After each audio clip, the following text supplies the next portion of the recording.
So today I'm going to teach you how to make something on a knitting machine, and we're going to be making this little beauty. And it's very easy.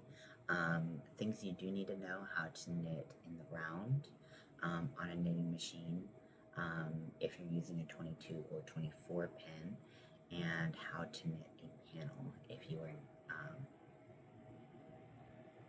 knitting in a larger machine, or you are using the smaller machine. Either way, panels are the same.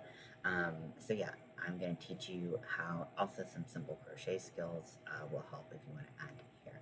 So I hope you enjoyed this video.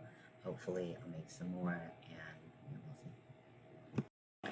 So for supplies, first and foremost, you're going to need a 22 or 24 pin knitting machine. You can use a larger size, but you would have to do everything that's in the round in a panel, which isn't a huge deal if you're comfortable with panels. You have to do some panels for this project, so make sure that you feel good about those. And then you are going to need yarn.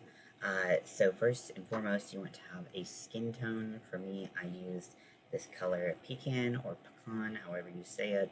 I use this color from the Just Yarn worsted from Premier. Then you can use like 1 to 3 pinks, however you want to play that game, or skin tones. Some people have skin tone labias and whatnot. So, but if you want to do pinks, you can. I usually do 2, and if I do 2, I do the outer labia and the clitoris in a darker color, and then a lighter color for the inner labia. And then if you want to add hair, then you want to get a color for your hair. I'm using this dark kind of gray silver, which turns out makes really pretty pubes. You are going to want a darning needle, and then if you're lazy like me or you can't find your favorite darning needle, then you might want a crochet hook. For this, you can use a crochet hook any size from 3.5 to 5.5. Really doesn't make a difference because it's just about weaving in ends, and that works perfectly for the machines.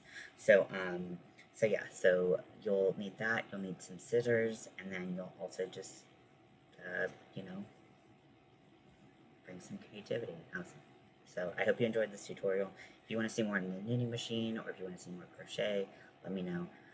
Thanks.